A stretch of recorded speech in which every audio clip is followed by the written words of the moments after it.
Hi, sweethearts. So we're back at it with a reading. Pretending to be fine. You may appear strong outwardly while feeling vulnerable. Okay, we're already on and running for this right collective. So before we properly start, as always, the story needs to fit for this to be your reading. However, the details might differ a little bit. Like the story broadly is still yours, but the details within it might be slightly different than what or how I phrase them. But if the story does not fit, there might still be a message in here for you, since you've clicked on this reading. Of course, it's timeless, like all of my readings are. I have been feeling that this collective is sad. It's like it's been intense. Like this feeling is very intense. I had it when I sat down with the cards with the intention of, starting a collective reading, and I did not have that earlier at all, and I also haven't had that. Like this is this collective's feelings, and what I have been feeling, because I tried to articulate it for myself. It's a composed sort of extreme sadness. Like it's so intense. Like it genuinely, it hurts in my heart. It's extremely intense. Like 3 of Swords has nothing on this, but it comes and goes in waves, sort of. Like it's not constantly super intense, but it's low-key there constantly. And for me personally, it disappears when I move away from my cards. This is definitely this collective, and this is like the biggest clue for this, the right collective. You're feeling this. There is no way around it. And you're pretending to be fine, because that was the thing that I was sensing too. It was like, I have felt this heartbreak myself before. Heartbreak, yes, of course, yeah. So that's also part of it. That was a slip of the tongue, because I was just going to say sadness. But that was a slip of the tongue, and that's part of it. Everything I say during a reading is relevant for the reading, no matter what it is, and no matter how it comes out. But I also had a variation of this feeling. It wasn't completely the same, but it was like a variation of this feeling. And I would generally feel it like this-ish when I had to be social. For example, if I had to be at work or with friends or stuff like that, and I had to, well, pretend to be fine because I didn't want to talk about it. And that's what I'm sensing here. You may appear strong outwardly while feeling vulnerable, pretending to be fine. But I'm seeing this one, like, right? It's a balloon, but it's like it's a mask. It's very much a mask. Okay, I just want to change something here, because give me one sec, okay? Like so, and so, I think, yes, because then it's easier for me. Yeah, so this, pretending to be fine. And, no, stop it. Oh, you, stop it. Just moving the camera thing slightly, because I want my eyeline, sort of to match. But anywho, so yeah, you're appearing strong outwardly. Okay. We're going to just shuffle through these. I rarely ever go for this sort of deck to begin with, because I want to, well, we're going to use this deck for it anyways. It's Spill the Tea tarot deck. So I want to see the story, sort of, for this right collective, the sadness and all of that. Yes, but what's the tea, I suppose. I don't really like that because spilling tea is unnecessary. Well, I do it all the time, but I mean, like, I don't know, I like tea. I wouldn't be doing that on purpose. I don't like the phrase, oh, spill the tea. Oh my god, that was just jumping all over the place. Wait, I wanna, okay, we're gonna do it. Let's see, protective shell. Okay, yes, so it's more of the same. Protective shell, this is for the right collective. Someone is keeping their true emotion hidden for self-protection. So you're wearing a mask and you're putting on your shell and your armor to make sure no one sees all of this pain and this hurt, to protect yourself.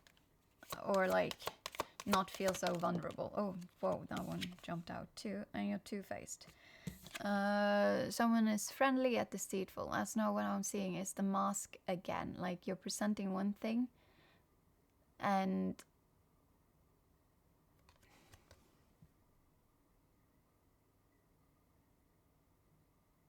you're feeling something else. This is really freaky. Like, oh my god, look at that.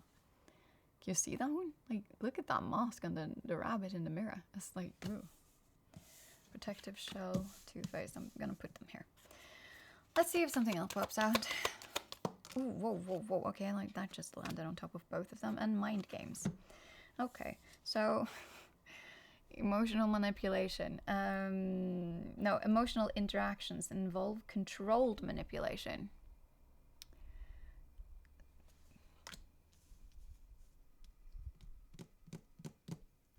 Let's just get some, because I'm just getting more and more of the same. Because this landed on top of both protective shell and two-faced, so they're part of it, right? Like, this is part of it. This is how you're kind of doing the whole thing. And then we have drifting apart. The connection between you and someone is fading. This is a thing for the right collective. Let's see if there's something more here. It's popping out. Not right now, but I can still feel. Let's just see. One more shuffle. Only one more shuffle with this deck. Only to see if there's something more to add to it. I'm sensing perhaps not. But yeah, so this is a heartbreak thing. I mean, I usually do have love readings. I love love. Whoa, whoa, whoa. Spreading positivity. Well, that's nice. Drifting apart. And then spreading positivity. Landed. I'm going to check this one. Keep radiating positive energy and influence. I want that one actually, sort of. Whoa, whoa, whoa. Yeah, okay, nice. What is this? Ulterior motives. Someone may be getting close to you with hidden intentions. Okay, that's not good. Okay, so something is drifting apart in this collective's life. And there's something about... It's either someone in your life or the person on your mind, or you, yourself, this collective. That's like...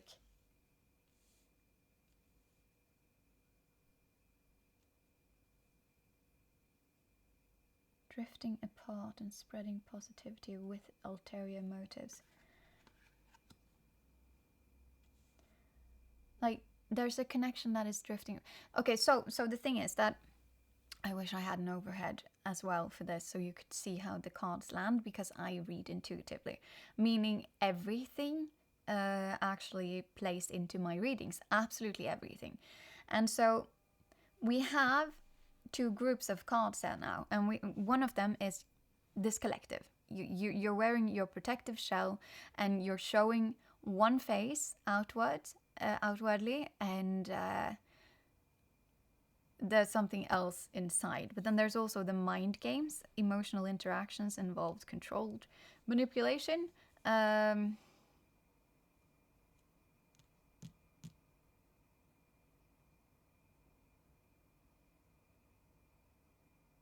also sensing that there might be someone who is two-faced, or that you are wearing your protective shell to protect yourself from their two-faced.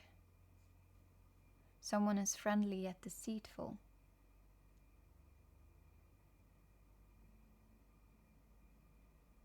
Someone in your life. I'm not sure if that is the person on your mind or someone in your life. It could be both. I'm not sure. But there is something that's drifting apart in your life. Like a relationship, a connection.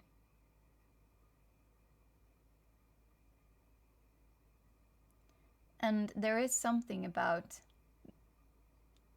this person that you're drifting apart from. There is something about it being, at least, no, I'm just asking about the story right now. There is something about like this, someone in your life is spreading positivity, and, or like, they have like this one way that they appear. It's just that even when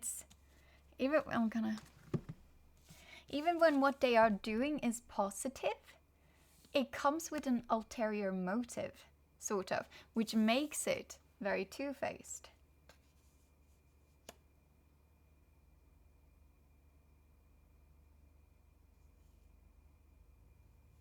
But you could be playing this game as well. You could be playing this game as well, but they are two very... I want to check that out. What is this? Who is this? What should I be using for that? Yes, I want that one. Okay, let's see. Who is that?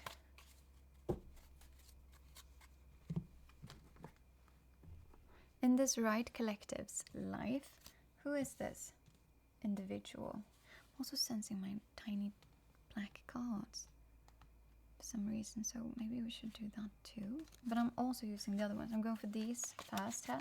Who's this individual in this right collective's life? Oh, whoa, hammer. Sabotage. Okay. Ulterior motives. The ulterior motive is photograph, so it's like it's nostalgia. There's something about like the past. Yeah,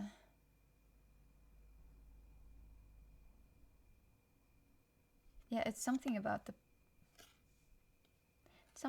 nostalgia, and there's something about this. Literally landed right in the middle of these two groups. So there's something about like, okay, I'll just read the keywords for this one. It's a hammer, right? And so sabotage, rebuilding, and interrogation. It's repetitive, and this is persistent, and you're working on it, but you're not,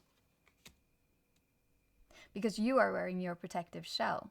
And I mean, you did everything I say in the reading, I say for a reason, and you got two-faced, and I was like, because you're showing what you are showcasing to the people around you isn't the truth that you are feeling. So it's a sort of a mind game anyways.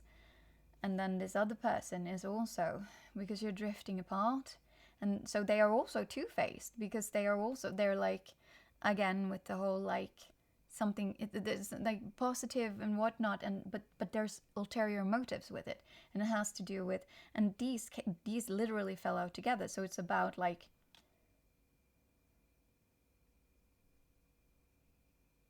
well, perhaps you're consistently working and consistently rebuilding this drifting apart. thing.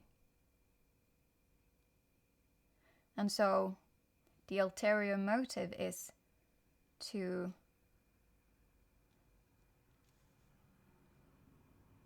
from this individual, the ulterior motive then is to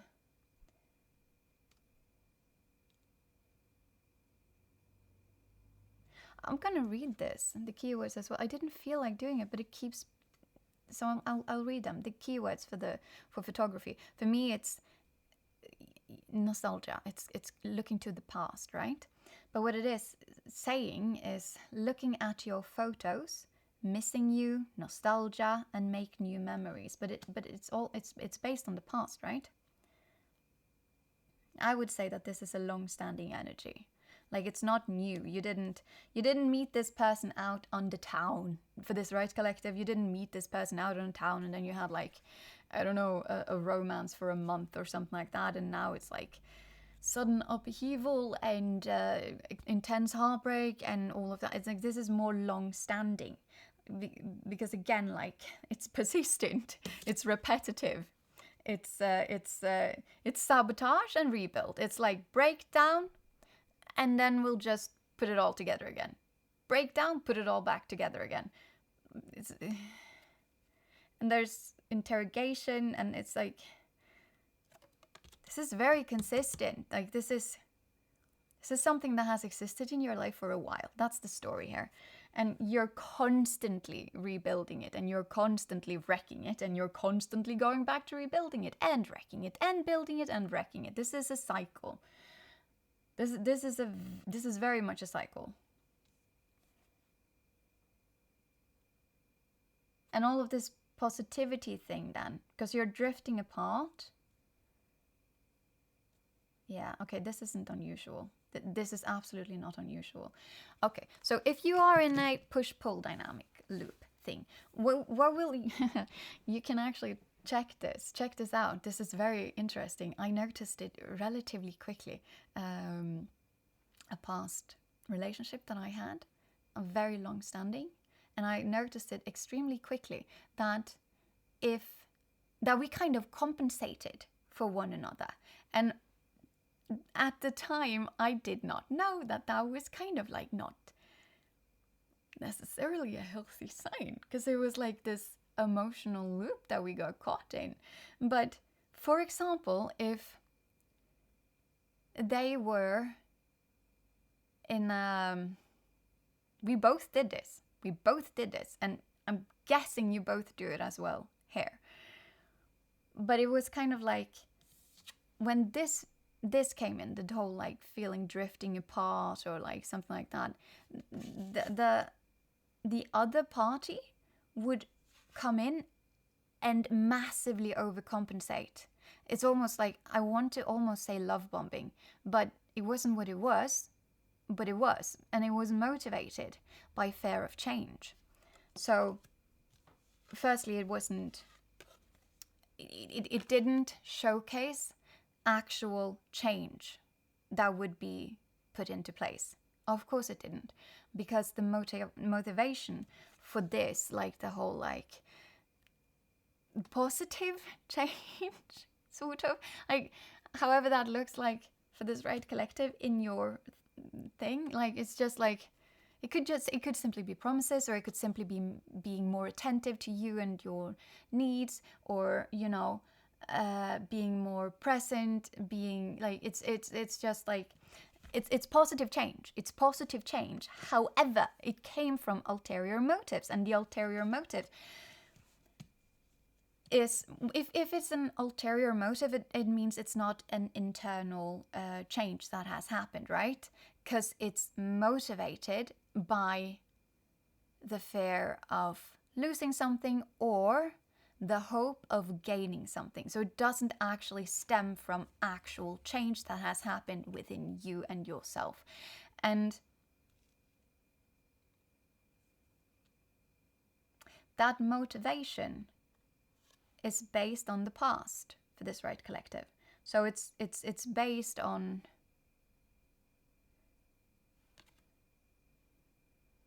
nostalgia.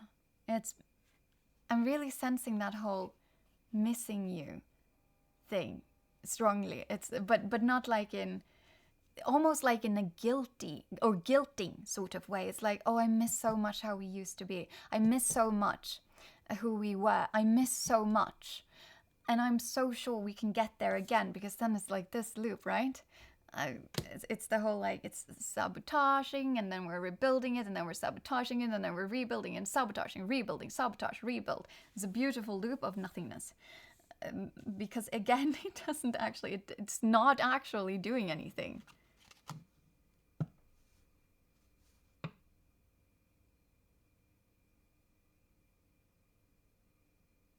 Yeah. Okay. I don't feel like using more of these black cards, so we're going into this now.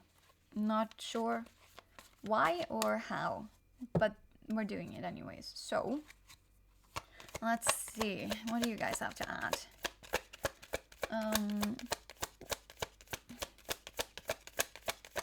And this is very confusing energy to be in. And it also gets up your hope, but with the protective shell, I'm sensing like that. But again, with the hammer, it's happened before. But with the protective shell, it's like you're not even.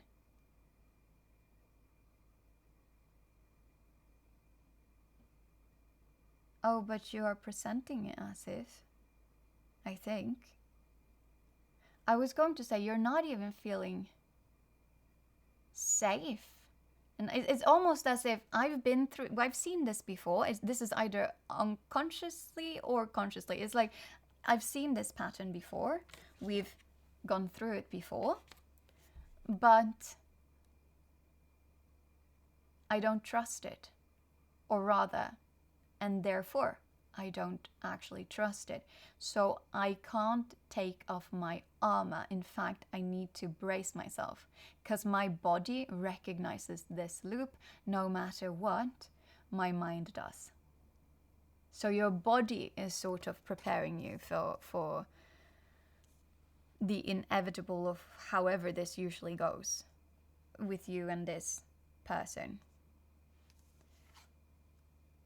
But this is probably how you...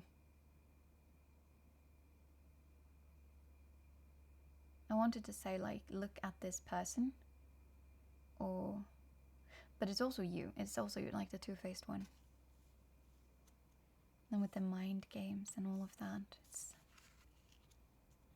This is a very tiring energy to be in. But what I felt was strong heartache. So much sadness. Oh, something fell out. Let's see. Okay, it fell on top of the hammer and also drifting apart because they were connected. Masculine energy. Here. So this is very logical. So you're leading with logic here. Or this situation. Or this person. Or both of you. Okay, so logical, confident, assertive, protective, wounded, controlling, aggressive, and ego. It says egoic, but egocentric.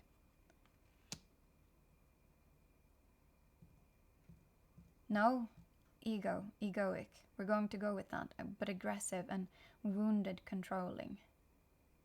With the ulterior motives and all of that. So you're leading with, but both of you. The hammer, it's sabotage and rebuilding and then drifting apart. But this is what is bridging it. This is what is bridging it and sort of keeping it together. This is sort of the glue that still make you two stick. And that glue is your logic, or like you guys are doing. Like, it's not emotions, it's logic. It's like, it's our head, not our hearts. That's kind of making us stay together. It also says confident, but I'm not sensing that. There's no confidence with any of you guys here. Because you're wearing your protective shell and this person is spreading positivity, but with ulterior motives of fear of change or wanting to bring back the past. And then it says assertive, but you're not.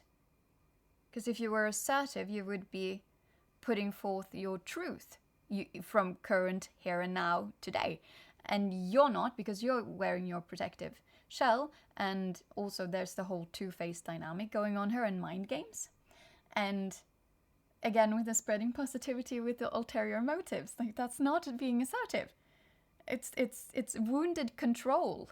It's like I'm sensing the what's he called? The Emperor, upside down, my little tyrant, basically. And then it's also protective, yes, but it's protective of keeping this connection for the sake of just keeping this connection. So it's not based on anything. It's based. You two are basing it on logic, but other than that, it's not based on anything. I'm going to say deeper. I am not shaming logic. Logic is important, but to make any decision, you need to combine it with your emotions. Like, you can't ignore emotions. And then the egoic. That has to do with your ego. Also has to do, like, there's nothing wrong with having an ego. We all have an ego. It's important, actually. I mean, you can't not have an ego. That would be impossible. However, from psychology, like a psychological sort of like perspective, because of what it entails, like it's part of like your way of looking at you and protecting yourself and your boundaries even. Like it's healthy. It's unhealthy amounts of ego keeping you back, or like fear of change. That also comes from an ego place, because you're attached to a story, a very specific story, or like perhaps a way of how life is. But then you're still attached to a story. So it's like it's being attached to a story. But that story doesn't have to actually be, I'm going to say, based on reality as it is. It's based on reality as you want it to be, sort of. And so you keep on going in loops, because this collective, you're not learning from your loops. You're not breaking your loops. Because there is ways, or rather, there exist ways of mending the whole like drifting apart in a healthy way, where you don't sabotage and then rebuild, and then you sabotage again, and then you rebuild, and then we're just going to sabotage a little bit again, and then we rebuild. And also with the sabotaging, it's like interrogation, and it's repetitive, it's persistent. You're always working on this. You're literally always working on this. That's not how it's supposed to go. I'm sensing the whole relationships are not supposed to be that hard. And when we say relationships are hard, yes, of course they are, but it's not like this. It's not like a continuous cycle of drifting apart for reasons, and then we have to like find back to each other again, to who we were, and then we have to like put on masks and be on our best behavior with the ulterior motive of making this stick and not change whatsoever. You don't have to walk around wearing your protective shell. You don't have to walk around doing mind games. You don't have to walk around feeling that the other person is two-faced, or feeling that you yourself is presenting something that isn't even your truth.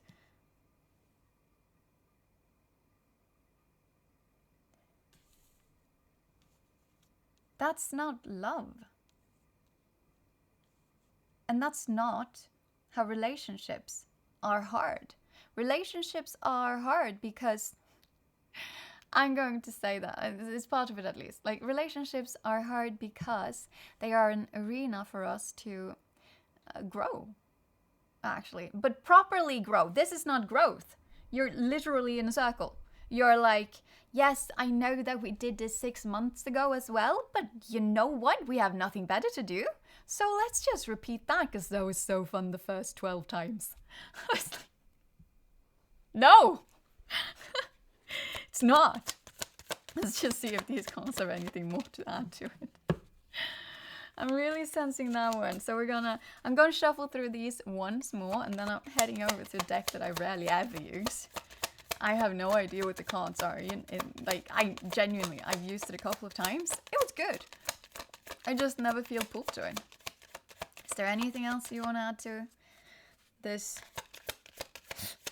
cycle of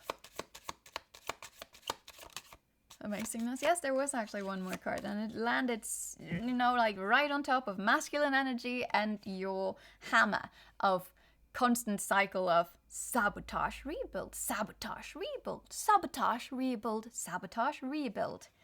Illusion. Okay. Illusion, confusion, not seeing clearly, escapism, addictions, and fantasy. This is built on nothing. Except your logic, which is also based on an illusion. And no wonder you're confused. You're both not being yourself in this. What the... No, you're not seeing clearly. You're not even using the rest. You're just here. And you're just focused on the... How could you be seeing clearly if you're not even present? You can't see anything if the only thing you're trying to see is behind you, but your face is facing front, like frontwards. Oh my god, I can't even speak. This is... Okay, we can do this. I'm a little bit frustrated. What is this? Okay.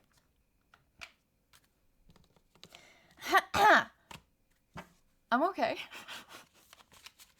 I'm not frustrated at all. I'm very frustrated. Like, okay. Confusion. You're not seeing clearly. It's escapism. It's sort of an addiction. I'm going to say it's an addiction to the loop.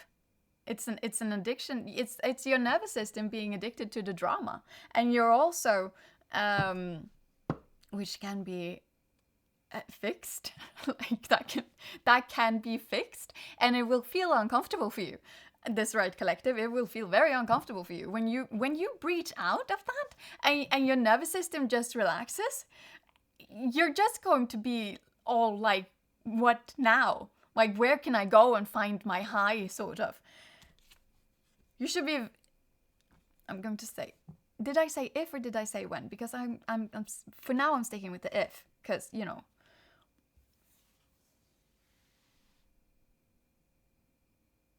I'm sorry, I was almost being very rude now, where I was like, how can you be this heartbroken by this thing? Because this is consecutive, but it's repetitive.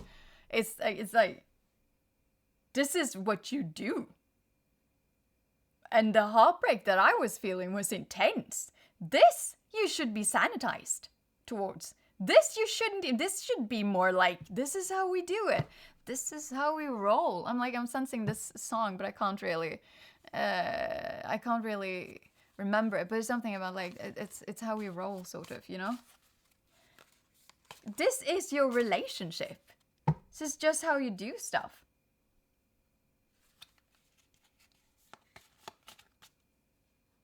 But it was intense heartbreak that I was sensing. Well, I mean, like, perhaps. I mean, you did have illusions. You did have illusions. But I was almost also going to say, how can you be this emotionally reactive towards a thing where you're only using logic? Or maybe it's your whole soul that's like, I'm tired. I'm like, can I come up and speak now, or shall I just exist down here and like rot away in your heart, which is dying and breaking, by the way, collective. You're always going to be confused if you are in a constant loop of off, on, off, on, off, on, off, on. It's like someone, oh my god, I hate that. It's like someone is putting on a song and then they turn it off. And then you don't know for how long. And then they turn it on again. And it's only like a snippet. You only get like a snippet. You don't know how long it'll be on. You don't know how long it'll be off. And it's just like on, off, on, off, on, off. It's like I'm sensing like almost like a child, you know, that's trying to be annoying by turning on and off, for example, the light or something like that. So you're, because that can put your nervous system into activation again, because you're like, well, that's usually where the annoyance comes from, at least. but you can breathe through it if it's like a child doing a thing. But that's the thing here. You never know what to expect and when to expect it. Constantly walking on eggshells with this. So much confusion. It's so much based on illusions, because you're both not being yourself. Neither of you are actually present here and now. But I'm talking about right now. So right now, the like all of this like positivity and whatnot from this other person in your life, it's all based on bringing back the past. So the focus is on the past and it's not on the present.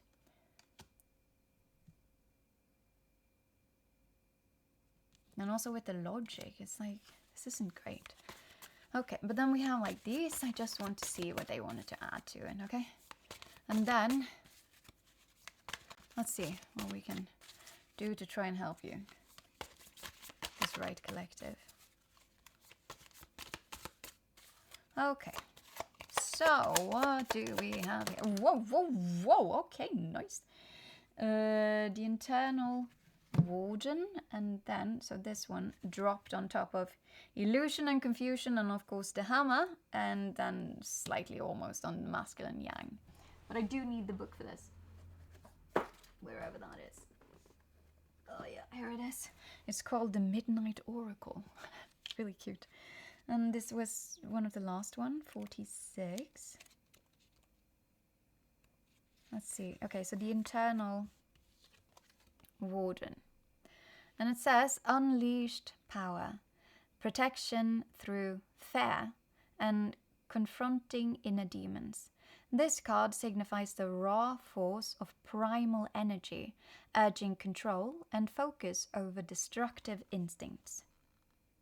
Yeah, but this was the whole like sabotaging and stuff, because it landed on top of the sabotaging and the illusion and the confusion. So, protection through fear. I literally mentioned that. Or a variation of it. It's like, it's the fear of change. And all of these changes, like temporary stuff that's put into place to make sure that nothing changes, is just that. It's like it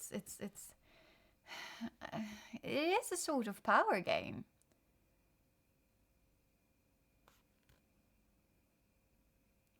Confronting inner demons, that's kind of what you both are not doing though. And it's part of the confusion. Of course it is. You need to confront what is in front of you guys, and one of those things is the continuous loop. Like, that's what I'm sensing here. That's probably the most important thing that you guys need to face. It's the fact that this happens all the time. This is not the first time. This is not the second time, third time, fourth time. This just keeps on happening. I don't know if there's like a time cycle that you could basically have timed it with, more or less. But this is constant. You guys are constantly in this loop. It has never changed. And you need to face that to be able to make it stop. This loop that you're caught in. Like, you need to start doing something differently. You can't keep on trying to mend it the same way that you've been trying to mend it before. You can't do it with the whole like, oh, we're drifting apart. So now like either both or one of you guys are just like bumping the whole love thing, whatever. I was going to say something else, but I'm trying to like not swear. So it's like you're just doing everything right. You're doing all that needs to be done to keep this person here. But in this case, it's this person that's doing all that needs to be done to keep you here. But again, this isn't new. This isn't new. So once more, it is done with that as the ulterior motive, which means, again, it's not organic. It's based on keeping things as they have always been. Whatever this thing is. And you do it every time. And then this one landed on top of drifting apart and masculine energy. And this is the Watcher in the Shadows, number 5. I'm going to see what that one says.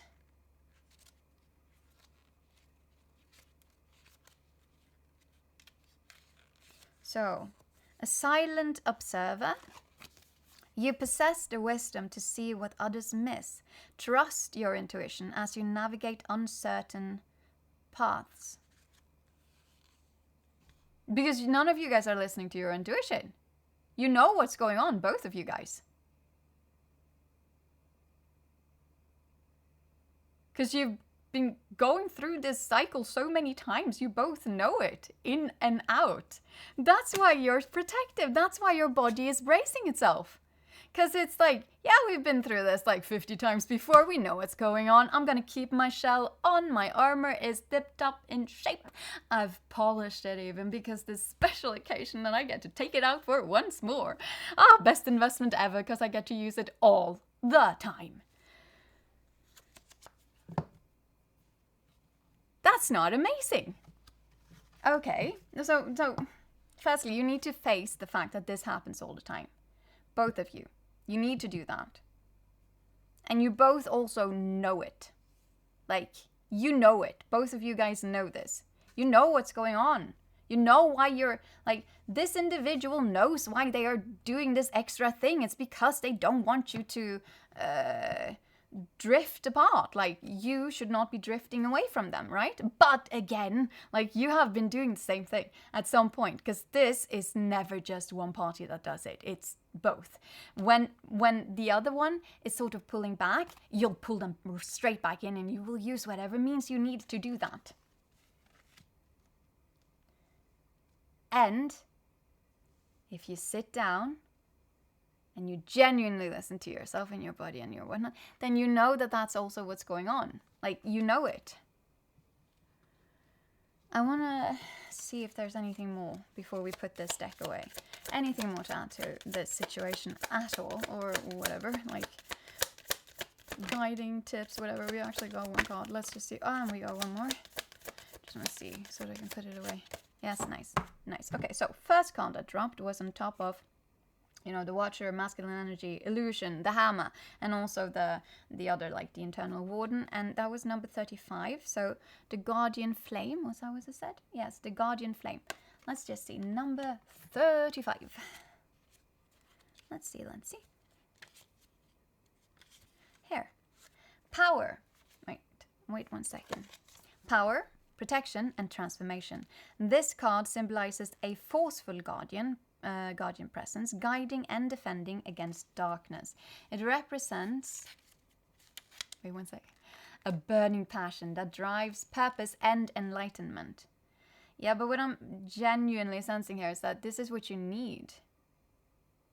You need to listen to yourself. You have to be brave and bold and whatnot to actually look at what is in front of you, to see the cycle, acknowledge the cycle, and choose a different way of approaching this cycle. You cannot, I mean, you can. I'm not here to say like how you guys should be living your life. I'm only here for advice. But if you keep on doing the exact same thing, if you keep on accepting the exact same thing, because that's what you're doing as well, you're accepting this. You're like, well, because your body is like, well, I know that this will last so long, and so I'm keeping up my shell. I've seen this lots of times before. But I'm still accepting it, because now I'm getting all of these positive steps. It's, way. So, like, you never know. Like, there's still hope, right? Like, there's still hope. And although my only thoughts is that, you know, this whole thing is two-faced and there are mind games at play, but there's still hope, isn't there? Like, this loop, this time that we are, like, going through this loop and ending up at that space, place, whatever that we always end up while we are circling this loop, it might be the last time. We did absolutely nothing to break it, but it might be the last time that we're doing this game of ours. Who knows? Like, that could be. Yeah, that could be. Well, so, yeah, no, you need to transform this, okay? It's like defending against darkness. Like, you need to transform it. Okay, but then we also had, and this landed on top of the two-faced. 36. Oh, cool. It's the one straight after it. The Warden of Shadow. Or Shadows. I don't know. I'm gonna find it here and then I'll put it up here again for you guys. These are also very dark cards. And that's why I usually don't.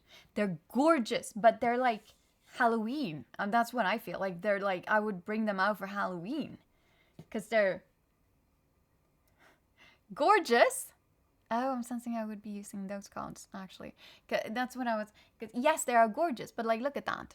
Not everyone wants to get like this, and if they get it, they're like, oh my god, did I get, like, the death card? Am I dying now? But that's not... Okay, so there's something about that, too, here. It's like,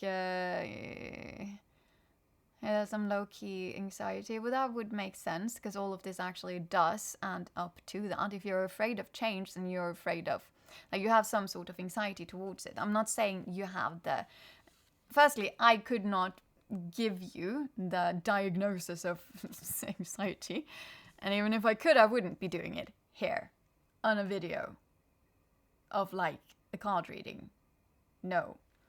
But anxious feelings, on the other hand. Now, that would be existing in something like that. But anyways, like, you're wearing your protective shell. Of course, there's anxious feelings here. Anyway, so, the Warden of Shadows. Upright. Secrets. This landed on top of two-faced. Okay. Secrets. Hidden truths. And inner power. Well, that's good. This card represents confronting the darkness within or around you, drawing strength from the unknown and mastering fears. So, transformation.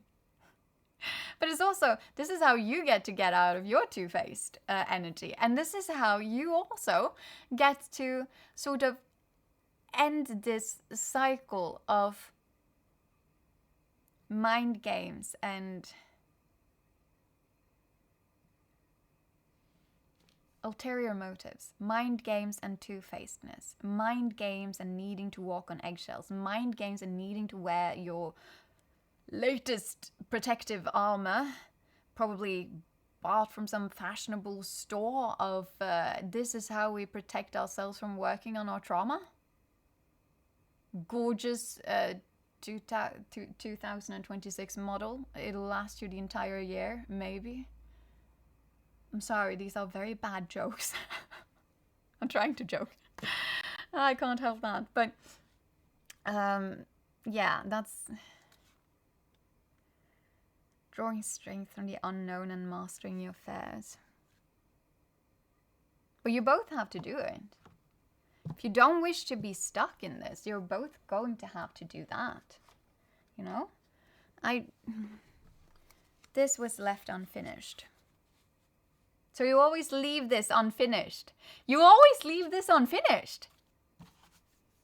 Okay. So when the positivity, like the love bombing comes in, and you start ignoring the drifting apart. You leave it unfinished. You never fully process it.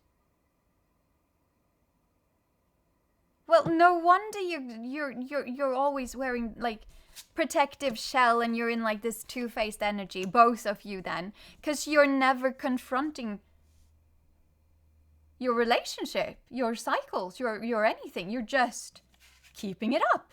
unless you unless you face these things, they don't go away. They're being shoveled under a carpet or pushed into a closet, and then you hope that they will decompose into some sort of skeleton. But that's not how it works.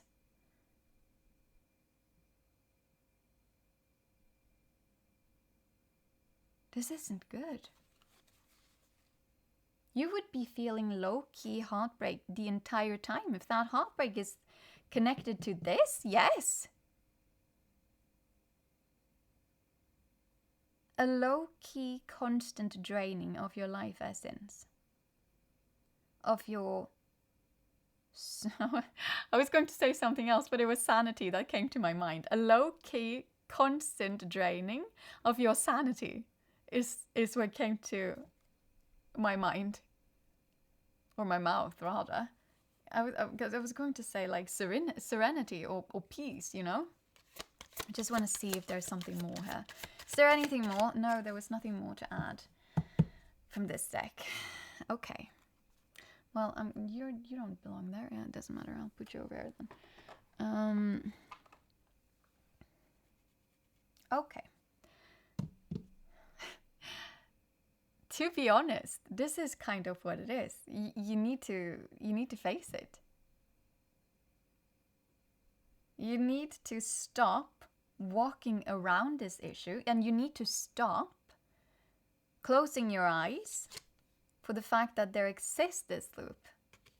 And you need to stop again just ignoring it once the love bombing comes.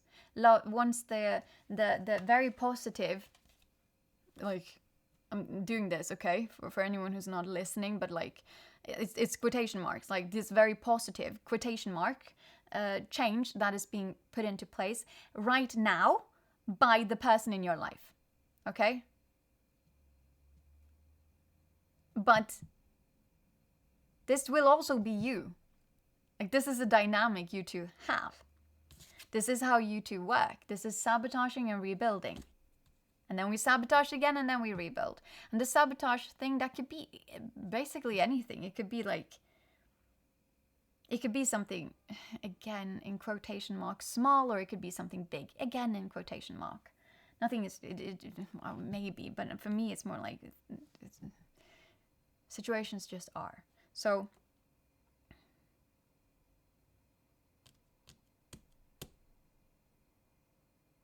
you need to face it. You need to stop accepting what you know is ulterior motives. What you know is... Because you can sense it. Your intuition can sense it. But it's also, if change is like this, then it's not change. If everything you had to say was, or everything they had to sense was, oh no, we're drifting apart. And it's like the 50th time this happens, and oh no, we're now drifting apart again. And it takes them like this to implement the massive changes, or just talk about these massive changes to our relationship or our dynamic or me as a person or whatever it is. And again, it also goes for you. It's just that right now, during this situation, it's the person in your life. Okay? But you're both doing it. I can say that because you both, when we went through this earlier. Rewind.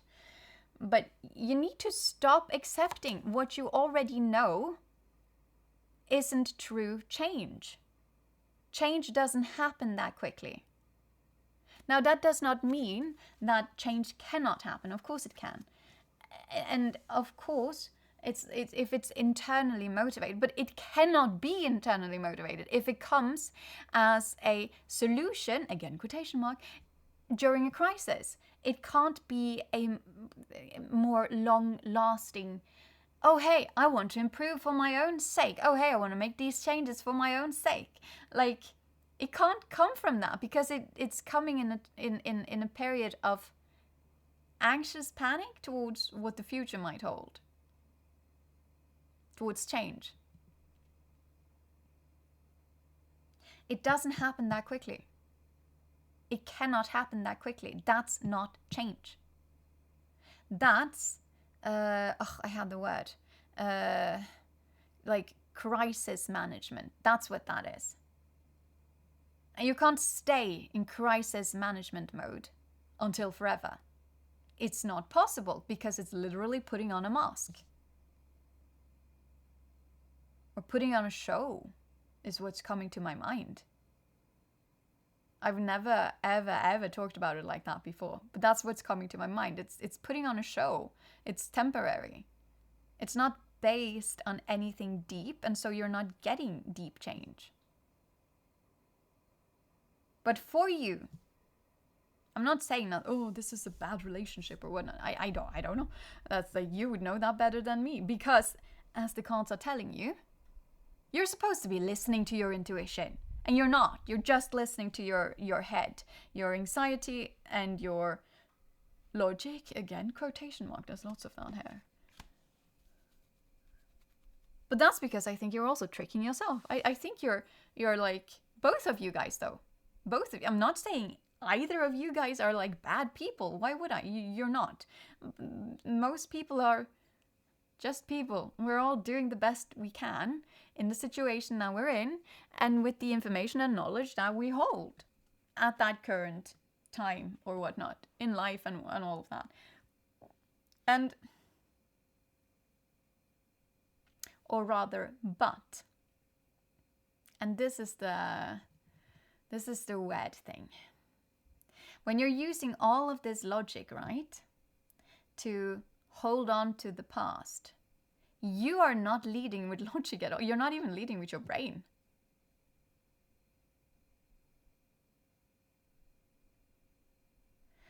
I can't remember, but I said this a lot for a certain thing that I did. It was logical. It was the most logical thing to do. Based on all of the logical information that I had, this was the most logical thing to do. And I said this a lot earlier. The most stupid thing I have ever done was doing the smart, logical choice.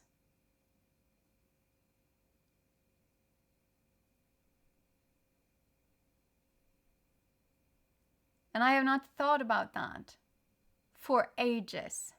And it's coming to my mind for a reason. But the thing is, and this is why it's coming to my mind, the thing here is, when you're using only your logic, quotation mark, I'm doing this for a reason. So when you're doing that, and it's all so logical, and this is the smart thing to do, and I've thought about it, and I've gone through my pros and cons list, and this is what's smart, this is what's logical, and whatnot. You're not leading with your, like, intellect. I'm going to say that. You're not leading with your intellect. You're leading with your emotions. But the only emotion is anxiety. It's fair. When you have to be this smart about it, when you have to be this logical about it, when you have to be so smart and so logical, you cannot listen to your intuition and you cannot listen to your feelings, you are only leading with a feeling. And like, it's the one feeling. You're only leading with feeling. You're not at all leading with logic. You're not at all leading with like your intellect and all that. Because that's more holistic. That's way more holistic. You're only leading with anxiety. And that's what the Warden of Shadows was trying to tell you. Wait one sec here. I want to read that one again. It was 36. Yeah. So, confronting the darkness within or around you, drawing strength from the unknown, and mastering your fears. Whatever it is that you are fearing, which is like both of you, though, but it landed on top of you. It landed on top of you, like the right collective. It landed on top of your little thing over here, which was on top of the two-faced, right? Because, as I said, you are also doing it. You're presenting one thing, but it's not what you're actually. It's not your actual truth that you're presenting in this connection of yours.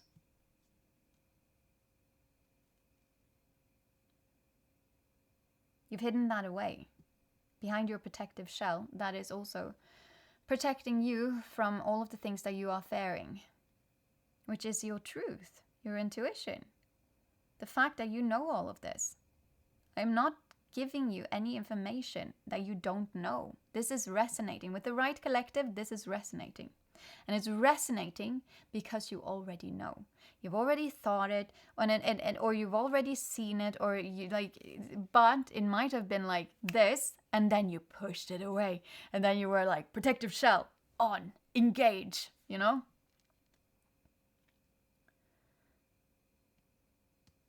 You're playing mind games with yourself as well.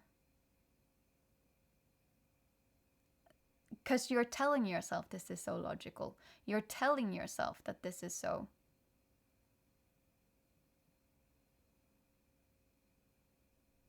And I'm not talking about this relationship. I'm not even diving into that. I'm talking about the solution that you guys are doing right now with the drifting apart.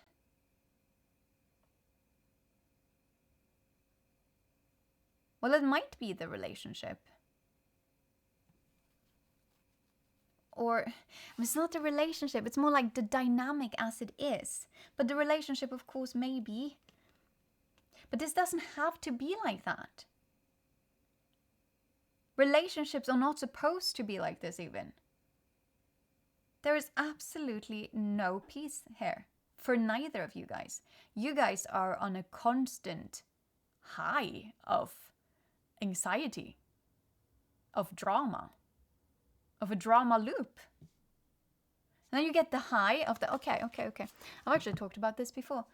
So, do I have something here that I could use as a, yeah, we're gonna use this. Ha! How nice! Okay, so I have this coin, and it's my one single fuck left, right? It's fitting. I got it from my brother. I only have one fuck left. And I'm very careful with giving that one away, right? But what you guys are doing is you have like this high, this drama high on top of this coin. I'm like trying, this like reflecting so much. I don't like it at all. Okay, I don't want to use this actually because it's far too reflective. Whatever, we're gonna use my teacup. It doesn't really do it, but we're gonna do it anyways. Oh, look at that, it's a tree.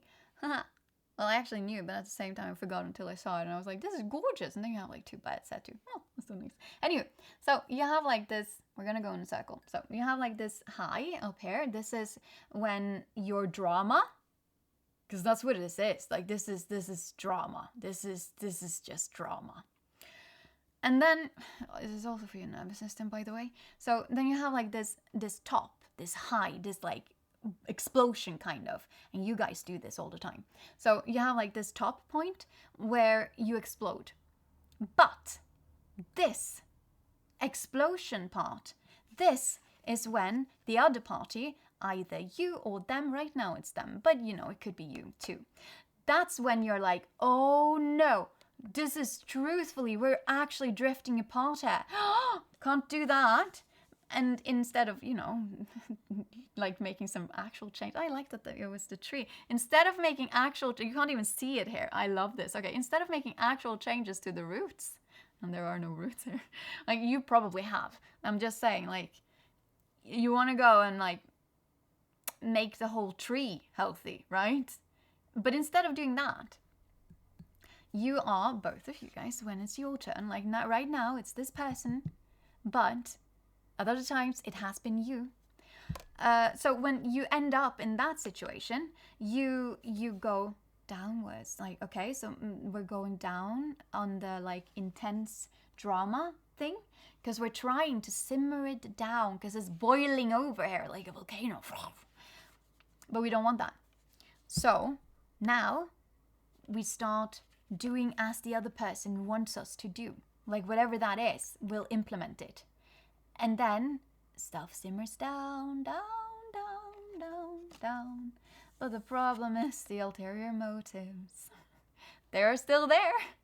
They are very much there. So once you've like simmered down, this is the blissful period, by the way. And this is why it is a high. This is why we get addicted to it, or we can. And our nervous system, if we grew up in chaos, if we are used to relationships being chaos, then this is something that your nervous system is craving like it was drugs. Yes. However, this is not illegal. And you don't need a prescription to get it. So this is much easier. You can just like go into this thing and then you can remain here forever and get this high. It doesn't actually feel good. It's not a good high, but it is a high. You know, it's like and your nervous system do actually get addicted to it. Because it's the constant activation, right? But again, explosion leads to a down period, and this is so blissful and beautiful and nice, and everything is just working exactly how it should be doing, and it's just amazing.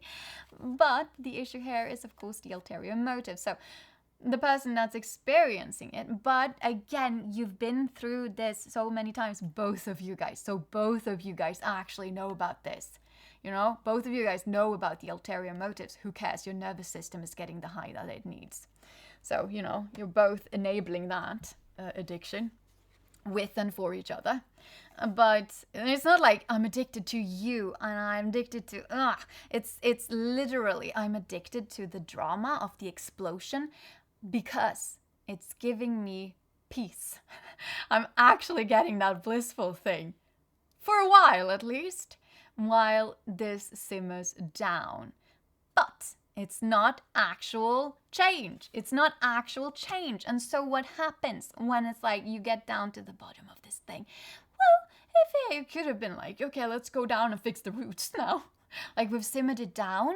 So let's go and actually do some actual changes, some structural changes here. Like for the roots. Which is what you guys need to do, by the way. But first you need to see that this is what's going on. So both of you guys.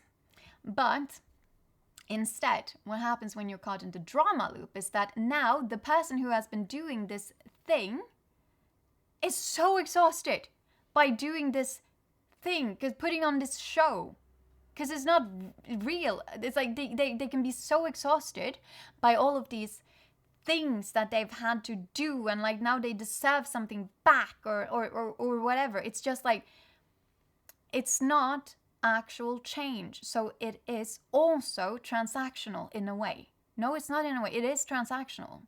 They have now given so much, and so they deserve something in return, whatever that something is.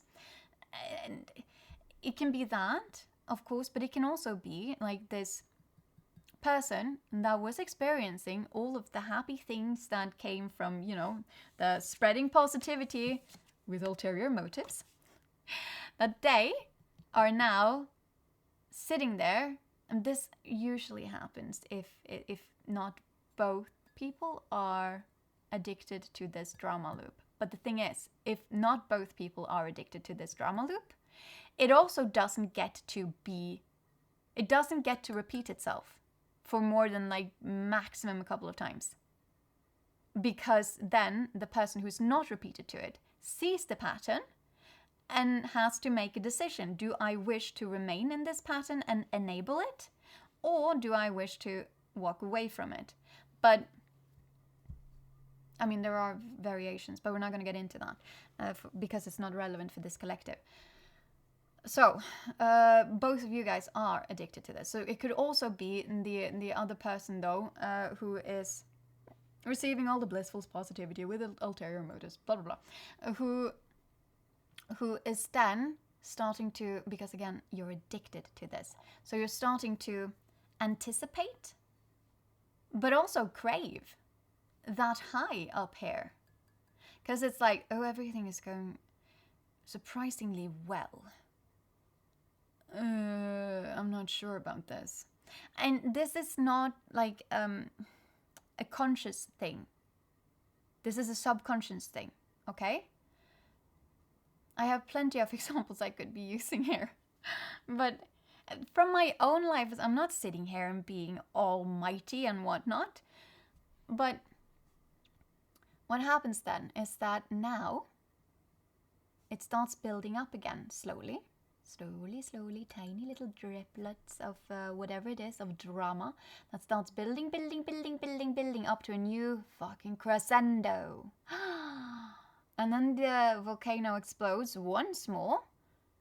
But lo and behold, we get into the blissful state again. That's the real nostalgia that you guys are seeking. Just so you know, you actually manage to get it all the time. Every single loop, you get the exact same nostalgia. It's just that you're not seeing it for what it is. The nostalgia that you guys are bringing back, you're getting it with every loop, but it's not, what's it called? Like, you can't, it's a temporary thing to begin with. Because it's not based on you two being peaceful and... Okay, no, I'm going to use this card to showcase what I mean. It's not based on you two not wearing your protective armor in the first place. It's based on this loop. It's based on... Because in this part of the whole drama loop, what you get here is, and it's great, like it can be really great what you get here. You get all of the best parts of a relationship and you get bombarded with it, no matter what that looks like to you, like you singularly within this collective, no matter how it looks like to you or this person that you are connected with. That's what you are also receiving. It's everything that you want. It's also what you are giving when it's your, I wanted to say turn, but it's not actual turn. You don't go on turn, but it happens naturally. And again, it can be the big things and it can be the small things, because this is just constant. Your nervous system is just craving it, and it's craving it in every way that it can possibly get it. This is the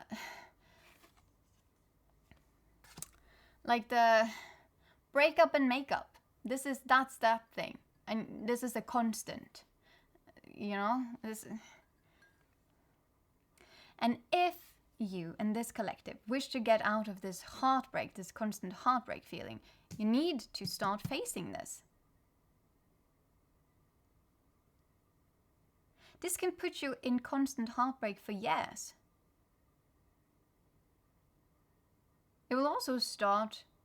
I said sanity for a reason. Like, that was very much a slip of the tongue. But yes, it does affect the way that you look at yourself. It affects the way that you look at your partner in this thing. It affects the way that you look at life, and it affects the way that you interact with life. Because you're constantly on alert. You are constantly exhausted. You might not even be able to pinpoint it. In fact, genuinely, if you were to remove yourself, but it might have to be for a couple of months, to be honest, because you have to let your nervous system calm itself.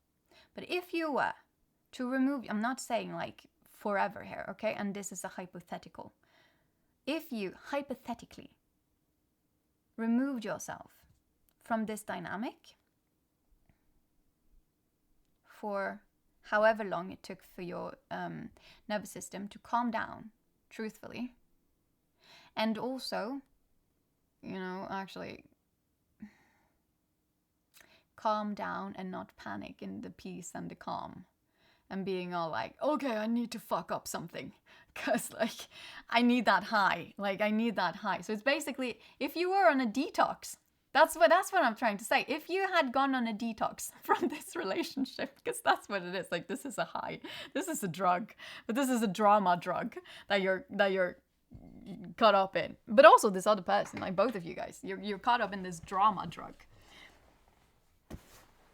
But if you were to do that, you are going to sense such peace and joy, and it's almost like the colors are coming back in your life. It's almost like, wow, there's oxygen out here. I didn't know that. You can breathe out there? How? I didn't know that. Or rather, I forgot. Perhaps, and hopefully, because like, nah, I don't really know. Like, this is losing yourself in a relationship. This is never being seen truthfully, but also never seeing, because like you're caught up in that. It's like, but again, it also literally said that with one of these cards, this one, like, right here, and then the illusion. Like, none of you guys are seeing each other or the relationship or the dynamic of this loop, of this drama loop, this high that you're caught in. This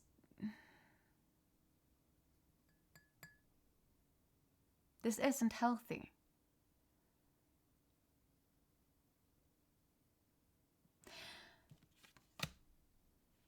I want to check. I already know. You've already gotten your, like, what you should be doing here. Firstly, you guys, you need to see it for what it is. This thing of constantly sabotaging and then rebuilding from both parties, big and small issues. You need to also see the drama loop that you guys are caught in, both of you, the high of the drama, and that can be painful. I speak from experience. I am not sitting here judging. I wouldn't do that. I'm not projecting either, because this is very obvious. I'm not even sure why I feel the need to sit here and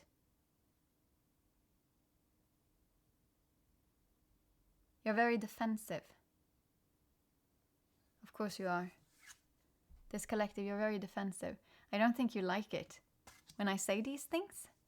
I think it itches you in a not a very comfortable way, because you already know this, but it was uncomfortable knowing in the first place. And now I'm coming here and telling you it to your face. And I cannot so easily be silenced. Well, I can actually. You could just go out of this video and not watch it. But if that's, I would recommend that you save it in that case. And when you feel like you're ready, meaning that you're not emotionally triggered, I'm not belittling or anything like that either, because it's extra hard looking at what we are already seeing if we are triggered. And it's completely normal wanting to protect ourselves when we feel attacked. But we need to ask ourselves, am I being attacked? Or am I simply getting served some uncomfortable truths? Like, am I being attacked, invaded and whatnot? Or am I given advice on how to, well, not go into war? I'm having like a very hard time formulating, is that wording myself for some reason with this. And I can sense that I also really want to do it properly. I don't want to scare this collective away, sort of. What I want to do is I want to give you something nice. Something to help you face the shadows and the anxiety and the fear. Because you're going to have to be at least vulnerable with yourself. If nothing else, you need to be vulnerable with yourself and truthful with yourself, like truthfully truthful. It's the only way of getting out of confusion. And you can't do that if you are so caught up in being all that is logical and makes sense and all of that, and not adding in emotions, because again, then you're just stuck in anxiety. And anxiety is literally what is leading you. And I lost my thread for some reason. Doesn't matter. I want to give you something that can help you. And just give me one sec. Yes, okay. I'm not sure why, but we're going with this one. It's this oracle deck, okay? For this collective, something that can help them sort of face. Something that will truthfully be helpful for them to face this. I'm sensing I should be pulling some cards from some different as well, so we're gonna perhaps do that. Maybe. Well, let's just see, because it's already, like, it's almost 1.5 hours, which is usual for my readings. I'm giving you guys real, proper help, okay? Like advice. I don't like simply reading the cards and then off you go. We need to actually, what can you do? I don't want you guys to get stuck in your head. I don't want you guys to get stuck ruminating or stuck, ruminating, like sitting there and being a philosopher and all of that. That's important. That's a step. But you need to actually do something. If you want stuff to change, you need to do something differently.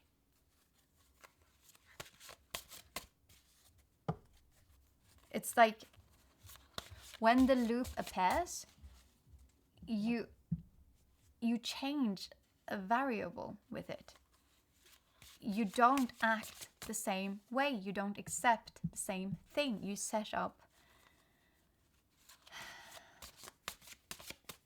I wanted to say some boundaries.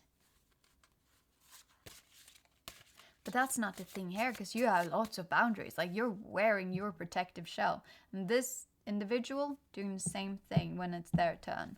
None of you guys are being truthful towards yourself or the other person.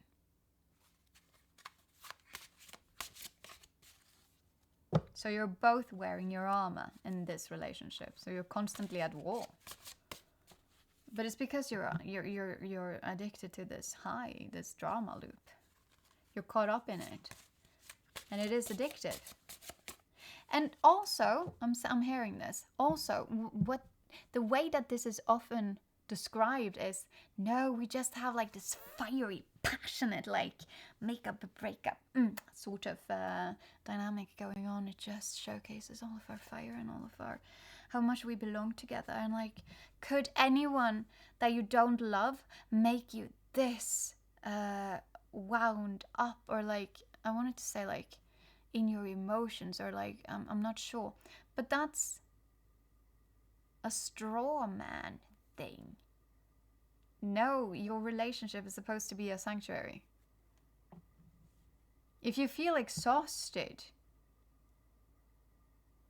after spending time with whomever, no matter if it's like romantic or not, that's a very strong indicator that this is not right for your nervous system. And I'm not saying the person isn't, I'm saying like the dynamic as it is.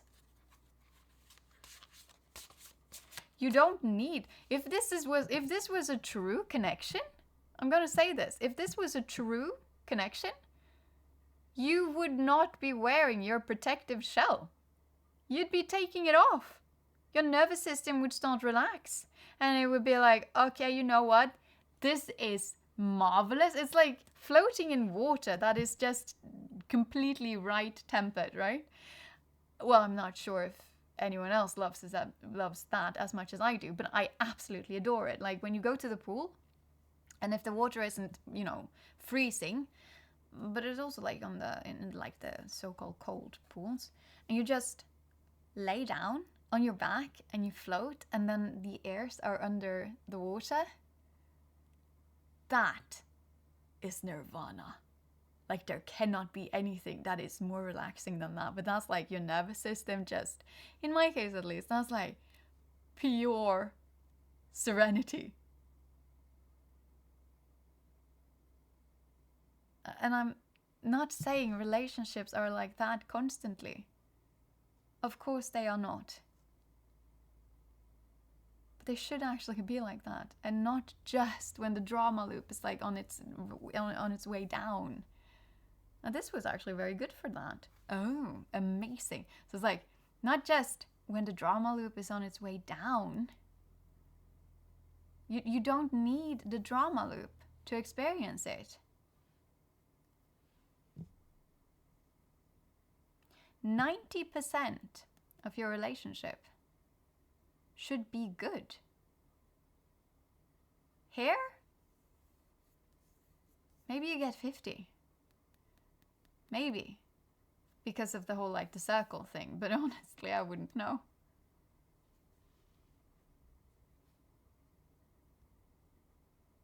Because I don't know how long your build-ups are or how long the like simmering down periods are. Let's see what these cards wanted to add to you guys. You know, what can help you guys. Not saying this relationship can't... Well, okay, so this landed straight on top. Why is it upside down? I'm going to check. I don't really normally read these cards upside down. But okay, this landed directly on top of ulterior motives with the whole spreading positivity and, you know, just being stuck in the past. So what do we have here? Focus. This is Kusith. Yeah, we're gonna check out what it was. It landed upside down. I'll see, because it kind of twirled. But I'm not sure. Because I think these cards usually bring... But I mean, upside down, it could also be like, focus on this energy. Look at that. Look at this. Really take in what we're trying to say. This is number 38. Let's just see. One more. Yeah, that's what I thought. Like, these don't actually do upside down. So this is more like, safety versus risk. Anxiety. Okay, that's literally what it said. I'm sorry. Okay, let's see though. That's the duality of like the verses here. So it's all of the like the safety versus risk, and it's literally what I said with the pro-cons list. Like this is, let's see. Everyone craves a level of safety. Okay, yeah, that's true. Everyone wants that. Yet this level is different for all. Be aware of the risks in a current situation, which is this, before making your decision. Yes, but that does not mean that you simply only use what you've been doing up until now, which is like logic and most, I don't know, like, but that's what it's the masculine energy, right? And it's like no intuition, no feeling, no nothing. I don't need to feel good. I just need to feel the high of this drama loop. Or it's actually, because the high isn't the high point. The high is when it's simmering down. Which is so sad, because the simmering down part, like the good part, the one that you're craving, the one that keeps you in this loop, that's what a ordinary, healthy relationship is based on. It's based on that part. But instead of getting a relationship or getting into it, or changing this relationship, because you both need to go on some sort of detox then. I'm not saying away from each other, but like you're going to have to, not swearing, you're going to have to kind of help each other through that detox, drama detox period. If you wish to like stick together and actually change this. But again, like this is with the motivation of the whole, like the reason of why it's being kept as it is, right? Because that's also a thing with the whole like, oh, remember how we were, and like, oh, if we could just get back to where we were, and all of that, like the nostalgia, and make new memories in the I wanted to say image of the past. is like when God created you in in his image. That's like, we shall create the now and the future in the image of what was. That's also stagnation, though. If you were to do that, that's also stagnation. Oh, remember how we were? We could be all that again. Well, yes, but you could also not get stagnated in the past and live a very happy life together. And keep on expanding and growing and see with curiosity and love, like, who are you now? Like, oh my God, I loved who we were back then, in high school or whatever. But now, like, I don't know, 5 years in, and I'm still so impressed by you, but you're not the same as you were, and I'm not the same as I were. But it's like, this is a different stage of you, and a different stage of us, and a different stage of me, and it's just so amazing, and it's so, like, attractive, and it's like, but this doesn't like that. This dynamic does not enjoy that. Right now, at least. But let's just read this. So, yeah, I'm making your decision. Blah, blah, blah. Listen to warnings if you are given them right now. That's me. I'm giving you a warning right now. Sorry. Okay. Watch and act on red flags. You're not really doing that, though, because you're not listening to your intuition at all. You're not watching for the red flags. In fact, if you see them, you're going to be like, I'm not even sure what you're talking about. What is this? It's like, that's an illusion, just an illusion. I don't need your red flags here. Well, actually, you're very much accepting them. It's just confusion in this illusion. Anywho, let's see though. Blah, blah, blah. There's like a story here, but I don't feel like we should be reading it because it's long. I just want to see. It's about like the dog, right? But blah, blah, blah. Mistaken for cattle, blah, blah, blah. Here is the sound. Blood-curdling sound halfway between a bark and a howl. If you heard this sound, it was said that you had only until it barked a third time to seek cover and safety. Blah, blah, blah. Literally too terrified. Okay, here. So, you were literally too terrified to live and your heart would burst in fear. That's how you died of this thing. Like, you didn't actually... So this dog thing here, it never actually... You never saw it. This monstrosity. You never saw it. It lives in the Scottish, like, it's mythology, of course, but it was said to live in the Scottish Highland forests. And you never actually saw it. It was just that it made this sound that was like barking or howling. It was like this combination of it. And when you heard it, you had, what was it, 3 barks? 3 barks, you heard this 3 times, you would die of fear. And that's a bit interesting, since all of this is part of anxiety. That's what I've been saying. Through this entire thing, all of this is anxiousness. All of this is actually emotional. It's all based on the feeling of anxiety. Being scared. It's not based on the logic that you both think you're using here. It's based on fear. And I like that it says you were literally too terrified to live. But it goes for both of you two. Because you are in your protective shell. But this person is now very, very much into the stage of let's mend. But if you're not yourself, you're also not living, you're masking some way, right?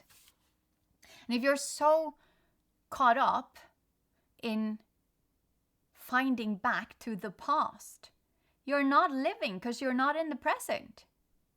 How can you even like create a future if the only thing you're looking at is behind you? The only thing you want to achieve is what was way back when. That's not living. That's being too terrified to live. For both parties. And your heart would burst in fear because of the heartache that I'm sensing, or have been sensing. Like it's my, like being disengaged in it kind of showcases that I am not there, but I was, but I'm not. So I'm back in my energy. But when I felt, that was intense heartbreak. And it was like a low-key simmering thing. It reminded me of what I had felt, but it wasn't the same. And it makes sense when I look at this.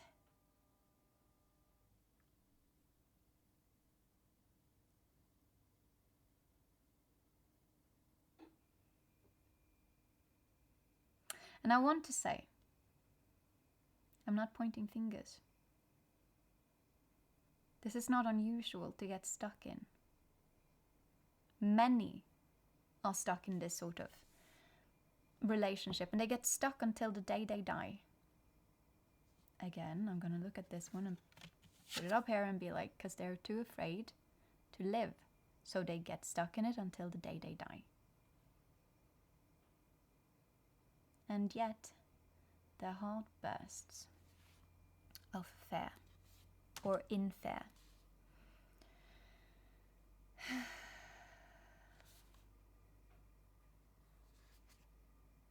I want to see if there's anything more that drops out here. Let's just see, okay? Anything else that could help this? Whoa, okay. Medusa over here, and then we had something. Okay. Medusa landed all the way over there. I'm not quite sure. It was like below. It's not attached to any of the things, but it's below your sort of frozen in fear. I'm sorry, that's what's getting to me. Because Medusa, when she looks at you, you turn into stone. If you look her directly in the eyes, you turn into stone. 43. I'm gonna read Medusa first, but there was a different card that also dropped, and I was sensing 3 cards before any cards started dropping out of this pile, so we're not pulling any more cards. 3 cards is like we're stopping there.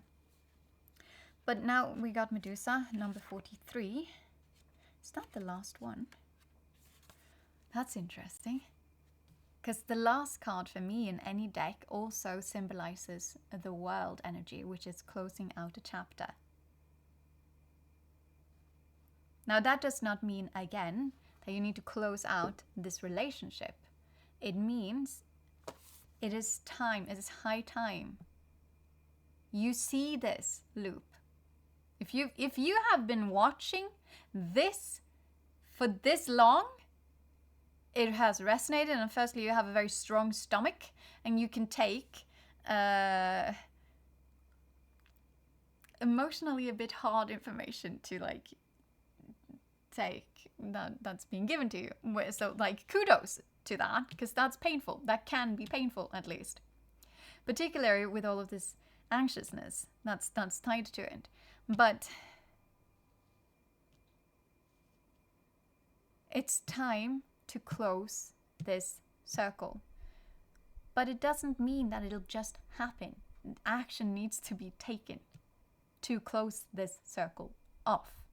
Like, you need to decide to act differently. But how you're supposed to be, I wouldn't know that. Like, you know your circle best. But it is, you know, facing, I talked about this earlier, but it is facing the fear of,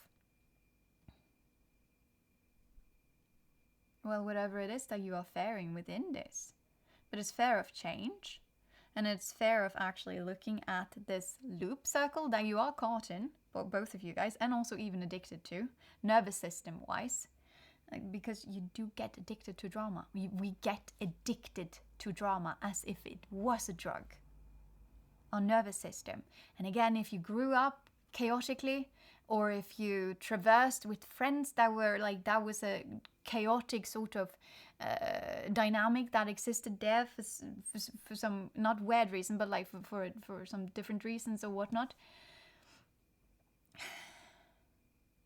it sticks with you, and you need to detox out of it to get out of it, and it will feel uncomfortable as if you are detoxing from anything else. I'm going to say, like, it doesn't need to be, drugs. It can literally be, and it doesn't have to be, like, again, quotation mark, illegal and all of that. It's you can get prescription drugs that you get addicted to if you don't use it as, with the doctor, and even then you have the risk of it. But it also sugar you can get addicted to. Fast food you can get addicted to. You can get addicted to literally anything. And one of those things are drama for your nervous system. But it is absolutely detrimental for your health, for your expansion in life, for your joy, for your peace, for your everything. It is as bad, I would say personally, but this is a personal opinion, as anything else you can get addicted to.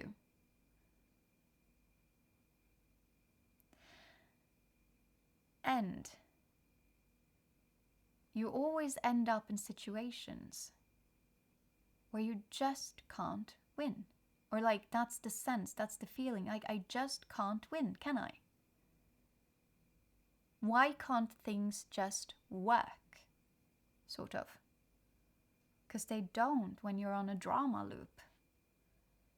Because they're not designed to it. You're not choosing what does work. You're choosing what will continue on in that loop and give you that high, which isn't even the high point. It is the simmering down point, which you could have in a relationship as the 90% of the time thing. And even the 10% should never actually be the volcano. Like, that should be so rare. The volcano moments, that's so rare. Like, you're supposed to be able to communicate through stuff, sis. Words, not needing to be wearing your protective armor and shell and stuff like that. You don't need to be two-faced. In fact, if you are two-faced, then that's detrimental to your relationship. You don't need to play mind games. Rather play fun games. Like, that you both enjoy and keeps your nervous system peaceful. Like, I'm not saying you can never feel any high emotions in your relationship, because it's not like boring. It's just that it's not unsafe for your nervous system. You won't need to actually armor up. You can relax. You're in that simmering down phase, but that simmering down phase is what defines your relationship, and not the constant sabotage and rebuild, sabotage, rebuild, sabotage, rebuild, less sabotage and rebuild from both parties. It's time to close it off. But I'm also going to read the card, but this is the last card of the deck. You're supposed to be ending this chapter. For your own sake, this is advice. You don't have to. I mean, you get to make your own choices in life. You have free will. You can also choose to continue on this loop, because it does give you that high, and for some it'll make that their life. But like, if you're watching this, you're doing it for a reason, and the heartache and all of that. Like, you want a solution. You want advice, particularly if you've been sitting here for this long. You want advice. You want a solution. And this is it. This is the solution and the advice. You're supposed to be closing this out. This chapter, this loop. But not everyone wants to do that, and that is okay. For some people, they are truthfully convinced that this is actually what showcases a good, for some weird reason, healthy, passionate relationship. No, we're just so fiery. We're both just so amazingly attached to each other. We just have so much emotions. We just have so much stuff, and that's kind of what is connecting us together. No, it's not. It's the high that you guys get from the drama loop, and it is a drama loop, and it's not healthy for your nervous system or your body, but neither is alcohol. I'm just saying, like, people still choose to use it. It's okay. You get to choose whatever you want in your life. And nothing is wrong and nothing is right. We all get a life and we get to live it however we want. And that's nice. That's a good thing. I'm just being very passionate about this with you guys because you guys are here because you're trying to actually solve something. And this is the advice. This is the solution for you guys, for the right collective. Whether or not you truthfully actually wish to make these changes, because they're not going to be easy. They're going to be hard. They're going to be painful. They're going to be scary because literally you guys need to face some fears here. Medusa is also someone that's looked upon as very scary. Honestly, she's the most dual sort of. She's in most stories. No, I think in all stories. This woman, Medusa, before she became like the monstrosity or monstrum or whatever, she went through some very traumatic experiences, no matter which story you listen to. Yes, there are the stories of there are the stories of like the temple woman who the most common story is that Medusa worked at a temple and she got. Is there a way for me to say this? That's like okay for YouTube. She got unwanted attention, very intimate. And the goddess of the temple, I think it was Aphrodite, but I don't remember. She turned her into this because, well, you needed to be never intimate with anyone, willingly or not, to work her, or like otherwise you were offending her. And this happened on one of the stories, like when she was running to this temple, back to where she was working, the deity that she was, you know, giving her life for, literally, because she had dedicated her life towards this deity. But all of this happened on the doorstep of that, and so the deity got extremely offended. It's like, what? You're being intimate here on my doorstep? Yes, it's unwilling, but it still happened, did it not? Like it's horrible. But so she got like punished for that. But there's also a different story where it is Medusa is growing up in a family. And in that family, she has like she has I'm thinking about I'm not sure, but it's a song. It's like she's got style, she's got grace, la la la la la la la, she's a lady or something like that. But she was like that. She was popular and she was smart and she was attractive and she was kind and all of those main character vibes things. She had all of that. But her mother and her sister, if I'm correct, or maybe it was just her sisters, I don't remember. Again, so many different versions. They were envious of her. And so firstly, she was not treated very well within this family. And then she was ultimately punished again for simply being herself.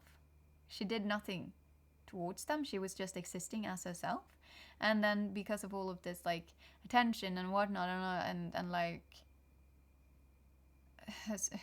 her abilities, her skills, her just being herself, she got turned into this. Because that would show her being yourself. Ha! Nah. Shining like the star that you are? Well, no. In your face. You're not going to be able to do that. In fact, we're going to turn you into this like snake monster instead. And everyone that dares look at you and your beauty shall be turned into stone.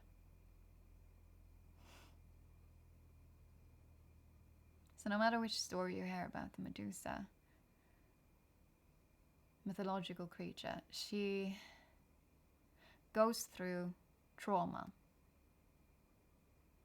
And that trauma, I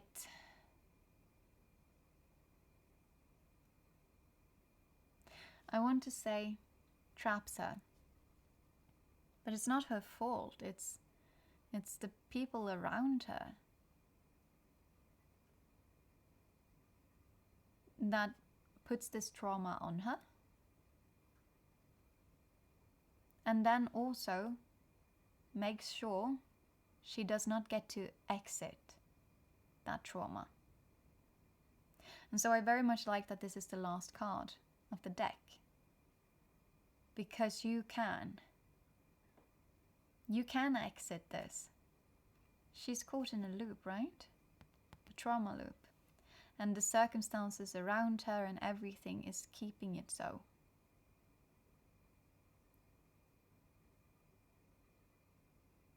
And she was kept in it until her dying day.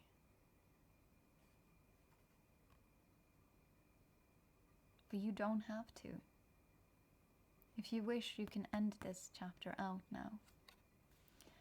I will read a little bit about it though. But we have one more card and I want to do that too. So, I mean, of course we are. Injustice, yes. So this is Injustice, Medusa. This was, again, it's not connected to any of the piles actually. It landed beneath Mind Games, but a bit further on. So it's not connected. It's like, but again, with the whole like closing of a chapter to start something new. So, injustice. You must fight against injustice. To say nothing in the face of inequality or injustice only increases the imbalance. Yeah, so that's the thing that you're caught up in here, right? It's like for every round sort of like that you guys are taking, for every round you guys are taking on this drama loop that you guys are caught up in, it gets worse. Every single time. And it's that thing that you're supposed to be speaking up against for yourself. So it's basically then like putting down some boundaries. First, agreeing with yourself to the fact that I don't want to do this anymore. I am exhausted. And I want this more permanently in my life. Because I'm sensing that you would be. If you're like here seeking advice or insight or anything, then you would be wanting this blissfulness, or like this simmering down thing to be more permanent in your life. And not constantly. So like, yes, your nervous system is addicted to it, but that does not mean that you don't see, firstly, the like thing here, like that it exists, but it's also that you see or sense what it's doing with you, being caught up in this. Snake might also be something for you. I'm not sure what it could be, but because I've been showcasing the snake so many times now, due to the cards, of course. But okay, so you have the right to defend yourself. Truth isn't always easy or evident. Look deeper. Sometimes the mirror lies. Like the one that you look into. Sometimes the mirror lies. A half-truth is still a lie. But we need to also face up to the fact that you are doing the same thing. You are also not protecting yourself. You're not standing up for yourself. But again, it's not the volcano thing. That's not standing up for yourself. Standing up for yourself is quiet. Or it can be, at least. Standing up for yourself does not need to be dramatic. That's usually quarreling. Not always. Of course not, no.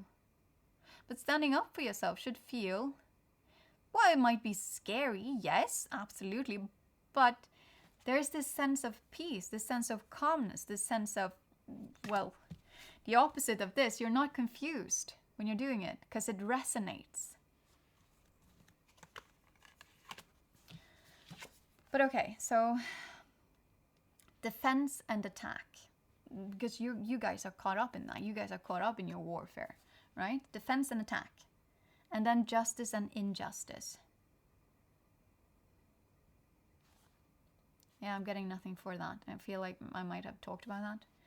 Let's just see if there's something here, because we still have a little bit more just with the last card. And we're nearing in on 2 hours. So I wanna like end this. Let's see. Horrendous, horrible creature is how most people see Medusa. But it's only half the story, you know? That's what it says here. There's a lot more, but let's see here. Ill-fated. Yeah. This is Medusa was like the ill-fated Helen, you know? Men fell at her feet and all of that. But okay, this is not... Okay, so... Medusa became a solitary monster, feared by all, and of course now a target for heroes to conquer. Because she had turned into a monster, right? So this is Hercules or Perseus beheaded her with the aid of, I think it was Athena actually, and her something, her shield, I think it was. And so she gets like, you know, she doesn't win in this. She's caught up in all of the drama and loops and whatnot, and she never wins. She lives and she dies in this loop. I just want to see what justice is and who it is available to, blah blah blah. Criminal courts. Yeah, no. No, I feel like what I talked about is what we're supposed to be talking about. And now the last one. Maybe I read the entirety of this and maybe not. We'll see. This one landed on top of the confusion and with the other cards that was like way back, midways or something like that, when we were talking about the Halloween-like deck, where it's asking you to actually see the loops and change them, make changes, you know, cut them, stop it if you wish. So this is Shadow. Oh my god, are you joking? I made a huge point out of this, right? Like this is the end chapter, but this one landed on top of the illusions and all of that. This is number 1. It's like starting something new. And then on top of the illusions and the whole like see it and act upon it, basically, change it, make changes, and you get to start something new. You get to start a new chapter then. It's not going to be easy and it's going to be scary. And I'm going to read this first. But I like that it's not telling you. It's telling you to listen to your intuition, right? This entirety of everything that we've read is telling you to listen to your intuition and your emotions. Don't make decisions out of logic and, logic, pure logic, because there's nothing wrong with logic, and logic should always be part of it. But when you're doing it in this sort of situation, it's not actually what it is. It's based on anxiety that you won't face and that you then mask as logic. Again, this collective, you know what I'm talking about. It's resonating with you because you already know it. You've already been thinking it, or at least it's been there as a spark in the back of your mind. Nothing I say is news. That's not how this works. It resonates for a reason. It can only resonate if it has something to resonate with. So, this is shadow. It's facing shadows then. And facing the shadows opens up for a new beginning, a new story, a new chapter, a new something. But this is not telling you that you need to walk away from this, or that you need to stick around in it, if that makes sense. Like, what I'm trying to say is that this isn't telling you what to do or the final conclusion. It's telling you, it's not telling you how things should end between you guys. It's simply telling you, the only advice you're getting here is that the loop is ready to be ended now. If you want to, and if you can face its existence, what it is, why it is there, how you are also helping it staying around in your, like, in this dynamic. Because you're both feeding into it. And if you can face your fear about all of that, the pain that comes along with it, if you can do that, and if you even want to do that, then you get to close out, but you also have to stand firm. But then you get to close out. You have the option of closing out this repetitive cycle thing and start something new, but you need to face the shadows. The shadows of yourself and the dynamic that you're in. Let's read it though. So, seek balance. You are not complete if you ignore the more hidden parts of yourself. I'm also going to say your relationship. Like, how can this possibly be a balanced, loving, healthy dynamic if you cannot face the shadows of it? There are shadows in every single relationship. I mean, but that's what I meant in the very beginning, I think, somewhere. I said, or maybe it wasn't, but I said that yes, relationships, they are hard, but they're not hard like this. It's you get to face shadows, and you get to face the shadows of yourself, and you get to face the shadows of you two together, and then you get to grow. But you can't do it with the protective shell up, and you can't do it with the two-face, and you cannot do it if the dynamic is simply based on never facing the shadows, because again, I mentioned this sometime, like, you leave stuff unfinished, but leaving stuff unfinished is what's helping you guys getting to this next high. And then the simmering down, which is the nice part of the high, and then up again, where you can excuse it with just being fiery or something. It's coming to my mind for a reason. Like the wording, or like, again, like the precise wording doesn't have to fit, but it should be resonating in one way or another. The story and all of that, but the details are individual. Okay, so you're not blah blah blah, hidden parts of yourself.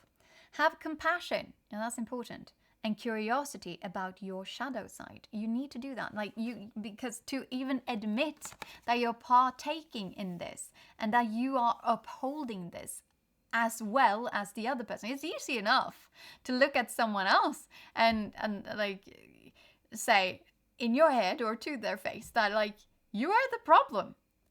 You do this and you do that, or you never do this and you never do that. You always ignore me. You never give me the things that I need. You're never. You're always. That's easy. Anyone can do that. And it's also not that hard to just look at yourself and do the same thing and be like, I am so stupid. I do this and I do that, and every time it always ends up like that, and it's so stupid. It's like just like hammering down on yourself.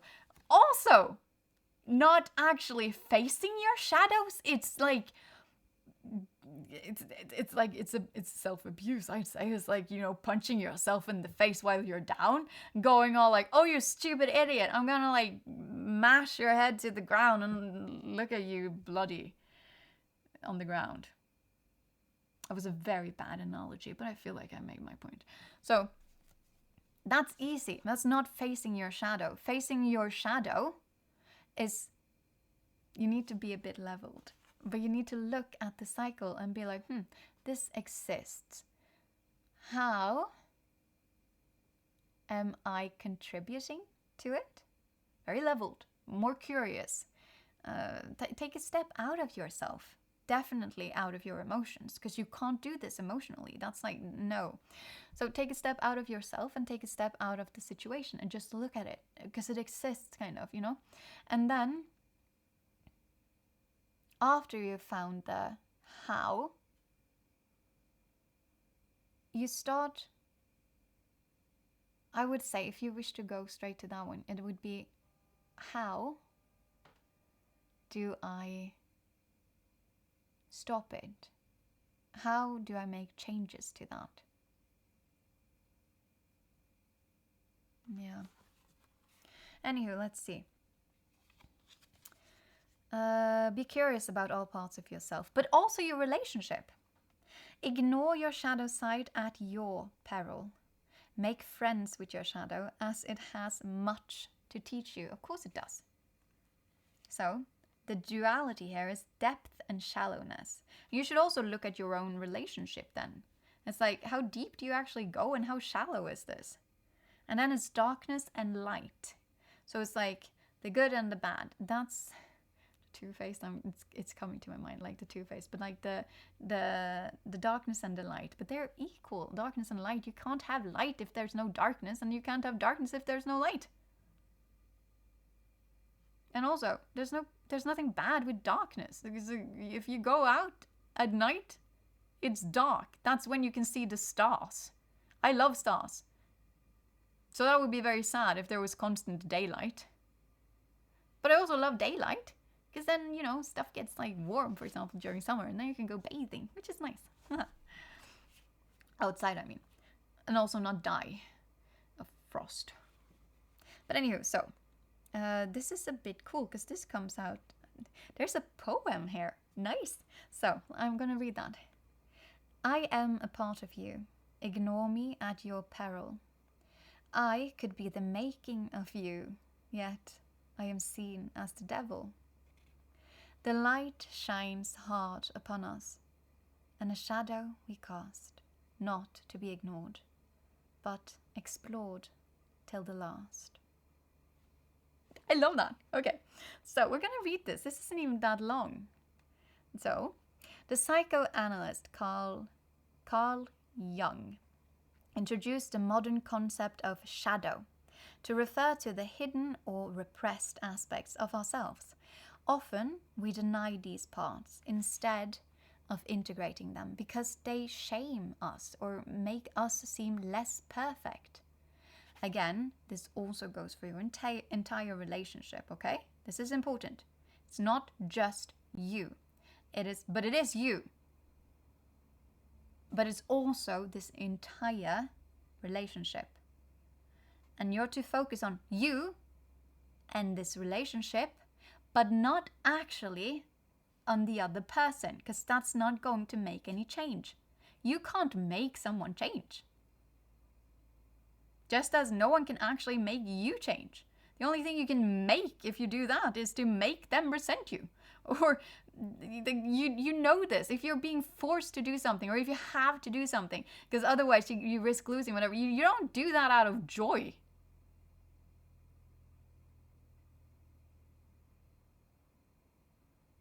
Not in this dynamic, at least. Like I was sitting here thinking, well, maybe there's like some, as a general rule. Anyway, let's continue on here. So, seem less perfect. The less we acknowledge and integrate these shadow parts, the worse our lives, entirety, like our lives in its entirety, may become. Unconscious patterns are made conscience by purposefully seeking them out and observing how they play out in our everyday lives. The cycle. Okay? Observe and all of that. So, after all, unless we know something...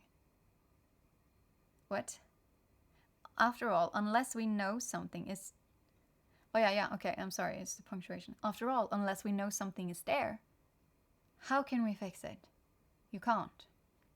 To make friends with the hidden part of ourselves that we often repress or are afraid to reveal makes us whole. So you need to do shadow work, but it's like shadow work on your entire relationship as well. But it's not, that does not, when you do shadow work on yourself, firstly, that's the main focus for you. But when we do shadow work on ourselves, we evolve. You know, we grow. We actually get that good sort of change that will allow you, if you so desire, to move out of like the cycle and have this as the main thing of your intimate relationships, but also in general, right? But no, I had something, but it went away. Okay, in that case, I'll just continue on reading. So, hidden part of ourselves, make us whole. Unless we know some... Okay, yeah. So I'm just going to reread that sentence. To make friends with the hidden part of ourselves that we often repress or are afraid to reveal makes us whole. We see the true self and not just the bits that others can see. Yeah, you get to see all of you, because every aspect of you is you. You are you in your entirety. There is no best part. There is no real you. There is none of that. You are all of you. And that's gorgeous, but you need to actually see that. Both that it is true and also that it is gorgeous. Yeah, so by choosing to see the depth of ourselves, warts and all, we can perhaps experience a richer, more divinely led life. So true. I speak of experience, and I'm still a project in making, you know? So seeking depth enables us to see more, to be more, love more, and have more.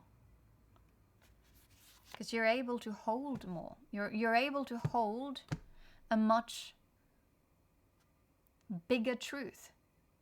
Two things can be true at the same time, kind of. But in a non-judgmental way. And the thing is, if you wish to not be so judgmental towards others, you have to start with yourself. That's where it comes from. It's like when I have been sitting here, I've been telling you, I'm not pointing any fingers at. I am not trying to like, I don't know, make you feel bad or like this is so unique and why are you doing this or anything like that. Of course not.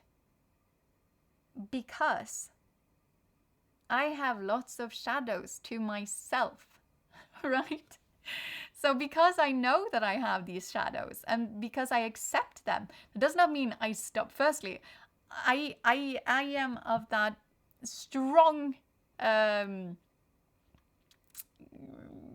wanted to say interpretation, but that's not what I meant.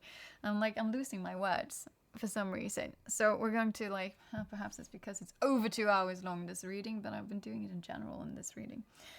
But anywho, so the point is, because I know that I have these shadows, I'm always working on my shadows. And I know for a fact I cannot see all of them, but I can see at least some of them, and I integrate them to the best of my abilities. But you never finish with that. You never finish with this work, and then new aspects pop up and you're like, where did you hide? What is this? But you have to greet also those sides with like, well, welcome, little one. What's going on with this armor? Where did you come from? How did you get into existence? And also, what is it that you're trying to like protect and achieve and whatnot? And can we help you? Like, I love you so much. Like, truthfully, you have to be loving towards these aspects because it's self-love got a little bit astray and wrong. Like, it's not wrong, but it's like got a little bit astray. But it made sense at the time that the shadows started appearing. Because shadows are, and armor, they are the same thing. Or at least when you are in this space with me, that's the same thing. It's the same thing, and you have to see that they were truthfully protective, like with the protective shell. That's truthfully what they were. When they emerged, they were protecting you in the best way that your subconscious, I'm going to say, could protect you at the time that they came into existence. So they were born in fire and blood and warfare. And so these protective shells, like these protective armor things and whatnot, they are also part of this whole like drama loop, nervous system being activated. They're even part of keeping you there when you don't integrate them. Because they are created in the image of a world that was scary, in an image of a world that you couldn't truthfully engage with while being sort of peaceful, while being relaxed, while simply existing. You had to be alert. You had to be ready. You had to create. And we all have created this, okay? Like, you don't have to have gone through the most traumatic of traumatic experiences to create this. We create this from a very young age, like these protective armor stuff is the shadows, right? And we do it to protect ourselves, perhaps physically, emotionally, more than anything. It can also be to protect our ego, and it can be to, like, the stories that we tell. But it can literally be to protect anything, but it is for protection. I feel like I should stop there for some reason. It is for protection, but you can work through it. So, I know that I'm simply repeating here. And we are done. We are done now. But that's the thing. You need to face your fears. Within this relationship. And part of that is the fear of change. But part of that, again, is the fear of change to the loop that is existing. You don't need this loop anymore. It's not good for you anymore. It's not healthy. It never was, but there's a reason why this is coming to me, and the pain that I felt. There's a reason why this collective is coming to me now, is what I mean. Doesn't mean like now, but when you find this, when this pops up for you, there's a reason why it's coming to me, and there's a reason why you are here. And it's because now you are ready. You are ready to face these shadows. You are ready to make these changes. That does not mean they won't feel scary. They will. And they will still feel painful. And they will still feel, you'll still feel uncertain. And you will still feel confused right here and now. And I want to add this, you will still right here and now feel like sticking to this loop one way or another. You're not going to phrase it like this, okay? Because you're using logic. So you're not even looking at it correctly, because you're looking at it through the lens of illusion and confusion. You're not looking truthfully at your loop. Hopefully this reading has helped you do so. Or perhaps it will linger in your mind, and then it will help you do so in time. But you are ready to break this. And you are ready to move into your new chapter. Either with or without this person. You cannot make people change. And you cannot change the dynamic of a relationship between two people, because that's the combination of two people together. But that does not mean that this person isn't also ready. They might be. But the only way for you to figure that out is to not engage with the loop anymore.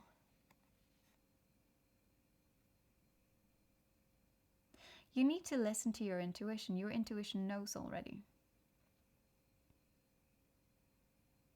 And you need to drop the two-faced game that you're doing. Not standing in your truth, not speaking your truth, and retorting to mind games while you're armoring up. Instead, face it all, head on. If you're scared of it, do it. That's your guiding arrow right now. If you're scared of it, good. Run towards that. Run towards what frightens you. Because right now, you are not. You're very much caught up in this loop instead. And that feels comfortable and not scary. Because you've been doing it for like, I don't know how many rounds you've been doing this. But it is your comfort zone. Your comfort zone is this high. Your comfort zone is this drama loop that you are caught up in. And the nervous system high that it gives you. The addiction. This is not love right now. You can change it into so, maybe, I don't know. Nothing here says yes or no towards that. But you will intuitively know this if you actually listen to yourself. You will intuitively know. But right now, this is just an addiction.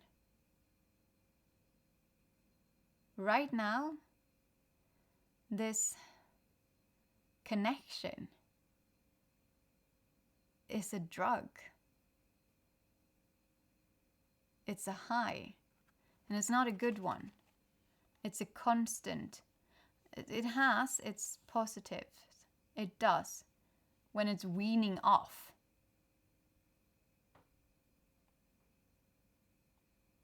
But this is just a bad drug. This is just a bad trip.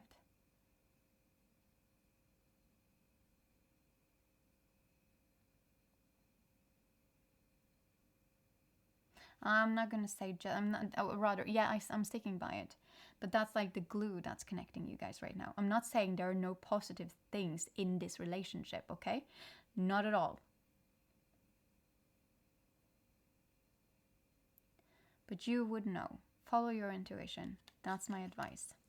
You would know. And then also all of the things that I said about that. So, that's your reading for today.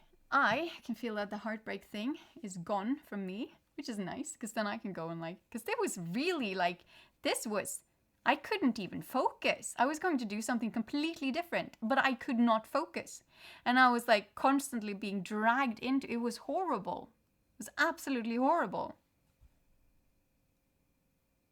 This is not healthy. The heart is actually healthy. You want to have one. But the emotion. And I was ebbing and flowing. And that makes sense now that I've been going through because it's a drama loop, right?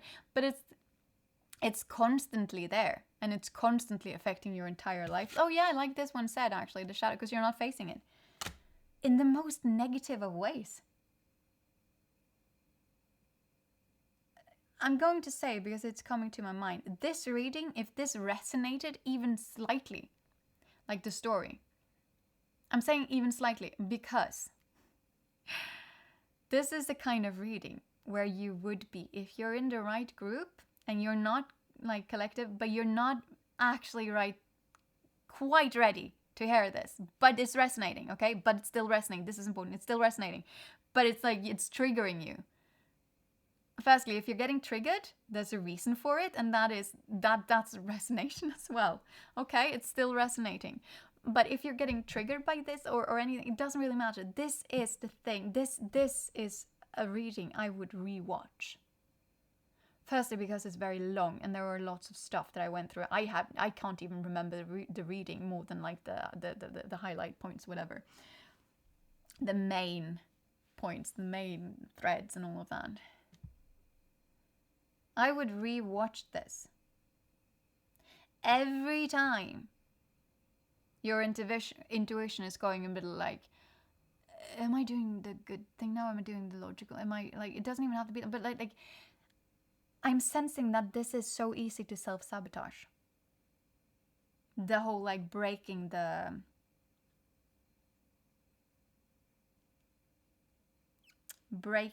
habit. I'm even like, that's not a word I would be using, but it's because it's because it is a high. This is an addiction. This is not love right now. Your glue isn't love. Your glue is addiction. For both of you.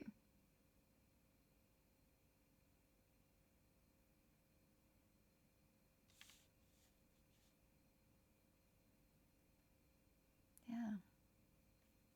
Okay. This is the reading. I'm sorry, like, it's been a bit intense, but this is your reading, and these are your advice, and if you can break it, you get to end the chapter, and you get to start something new, and that in and of itself is gorgeous. No matter how that new thing looks for you, specifically, listen to your intuition. You actually know this. You actually know the answers here. It's just that they are scary, and